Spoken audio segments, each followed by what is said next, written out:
গত বছর হঠাৎ করেই বলিউড পেয়ে গেল এক নতুন নায়িকাকে। সাইয়ারা সিনেমা দিয়ে দর্শক মাতিয়েছেন তিনি। বলছি তরুণ প্রতিভাবান অভিনেত্রী অনিত পাড্ডার কথা। মিষ্টি মুখশ্রী আর মায়াবী চাহনির এই নায়িকা দুরন্ত অভিনয় দিয়ে জানান দিলেন এবার তিনি হতে যাচ্ছেন বলিউডের কিংবদন্তি অভিনেত্রী মধুবালা। বিখ্যাত অভিনেত্রী মধুবালার জীবন এবং ক্যারিয়ারের উপর ভিত্তি করে নির্মিত একটি নাটকীয় বায়োপিকে অভিনয় করবেন অনিত পাড্ডা। অবশ্য মধুবালার জীবনী ভিত্তিক এই বায়োপিকে অভিনয় করার কথা ছিল কিয়ারা আদভানির। মাতৃত্ব ও ব্যস্ততার কারণে সিনেমাটি ফিরিয়ে দেন কিয়ারা। মধুবালার অনুরাগী অনিতকে বলা মাত্রই তিনি রাজি হয়ে যান।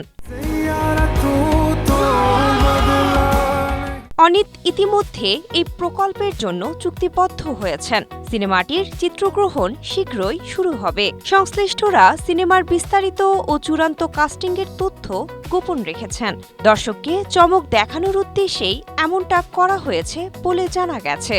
নবাগত আহান পান্ডের বিপরীতে সাইয়ারার পর ম্যাডক হরর কমেডি ইউনিভার্সের শক্তিশালিনীতে অনিত প্রধান চরিত্রে অভিনয় করেছেন।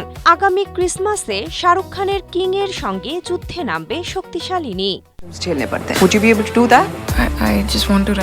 মিষ্টি প্রেমিকার অবতার ছেড়ে ফেলে শক্তিশালিনীতে নতুন অবতারে দেখা যাবে অনিতকে। এরপরই আবার মধুবালা হয়ে পর্দায় হাজির হতে চলেছেন এই সুন্দরী। Sinthia Aktari, Asia post.